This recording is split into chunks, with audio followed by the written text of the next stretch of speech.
Hi, this is Rob and Ali sharing with you our passion of all things cruise and travel. We are on board the Carnival Luminosa in our stateroom, swaying a little bit here, but let's talk about it. Let's talk about the cabin then. This is a roundup of our room after we have lived in it for a week. So we always like to give our review after we've spent time in it to see whether or not it accommodated our needs. So first up, there were only 2 pillows, 1 pillow each. That was not enough for us, so we asked for extra pillows. They came straight away. The bed was set up as a twin, so we asked that to be set up as a double.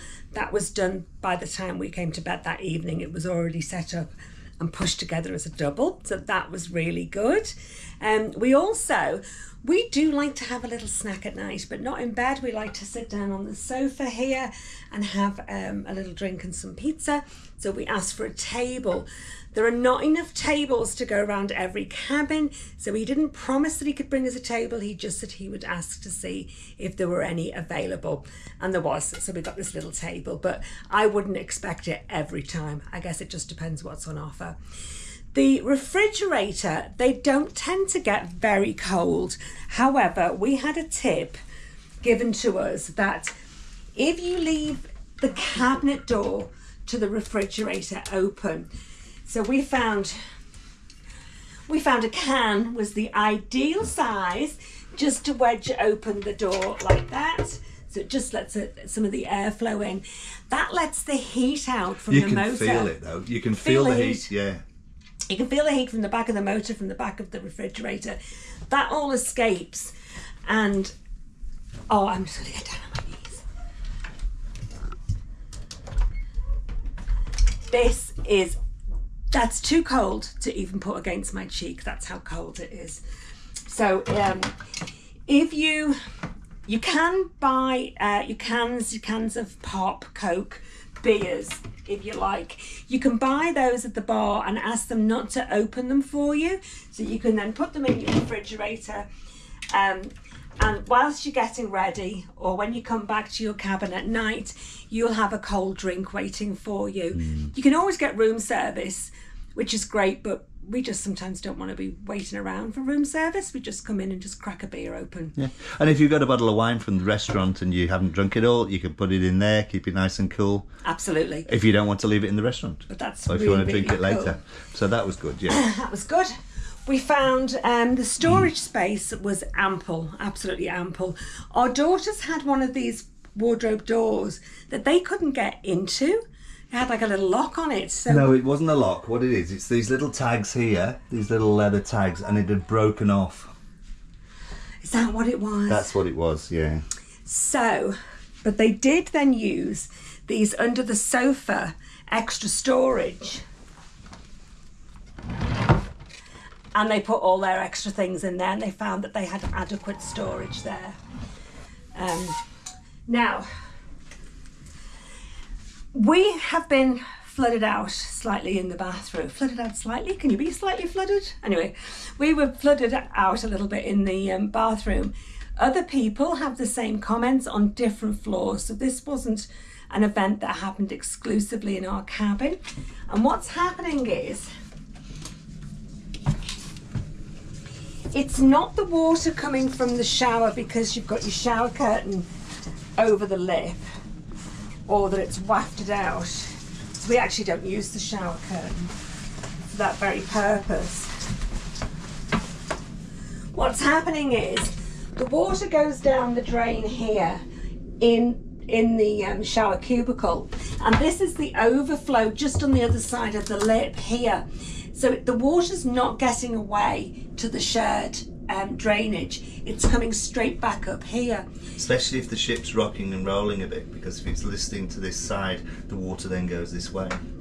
So it comes out completely at the rate that it's going down. It's coming out all over the floor, which can make it, it's just inaccessible. It's really quite deep. So what we found was that we plugged it up with a couple of the towels and the napkin and the, not the napkin, the smaller hand towel here. Paste up. And that sort of stopped it from flooding quite a bit. We have mentioned it to the tour desk, not to the tour desk, we've mentioned it to guest services. And what we think it is that they're just getting blocked up, probably with hair and things, because it's not dirty water, it's not other people's water, it is directly from your own shower that's then finding its way out. It will eventually go back down that drain, but yeah, if you just wanted to come in and wash your hands after somebody'd had a shower, the floor's like flooded. So that was the best we could do to stop that from happening. That's just a little bit of a tip. If it happens to you, just go to guest services or ask your cabin attendant to see if they can just unblock that drain for you to stop any further problems. Was there anything else in here? There was the no, everything else worked absolutely perfectly. The sink, as people, if you watch our channel before, you will know I'm a bit pedantic about sinks. I don't like shallow sinks or sinks that are too close to the wall for shaving purposes, and this one is ideal. And it filled up very quickly. You're not waiting for ages for it to fill up. It was great. The other thing that was a first for me, believe it or not, is normally when I have wet costumes and things that I want to dry off, I normally put them just on the balcony, sort of held down over the chairs, put a shoe on them or something. Because it's been quite windy and quite rocky on some of the days on this particular voyage, I did use the line here in the shower area. I was very skeptical that it would actually dry because it's so enclosed and steamy in here. Everything dried overnight. So actually this worked really, really well. Yeah, and the fact that it's diagonal means it's a little bit longer, enabled you to get everything on. No, that was great. Yeah, I dried a whole dress on that. Yeah. A whole dress. And then wore it for elegant night.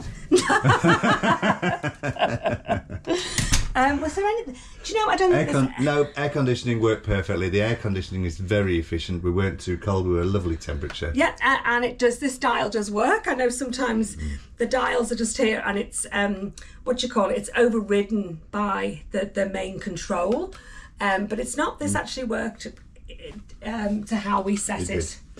No, everything else was perfect. We did have blackout curtains.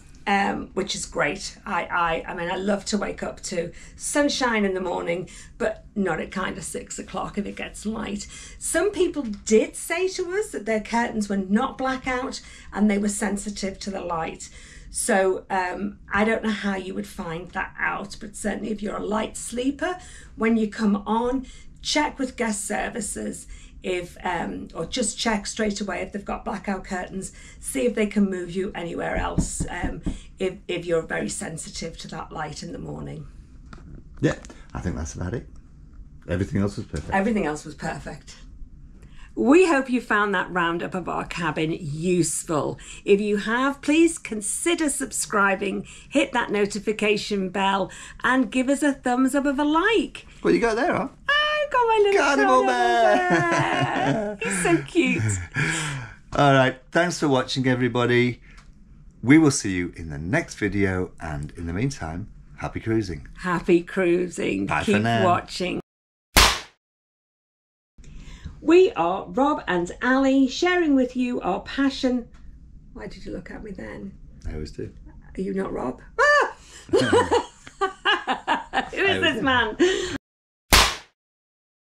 Sharing with you our passion of all things cruise and travel. What was it you wanted me to say?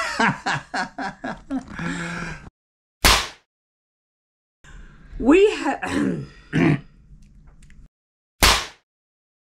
And in the meantime...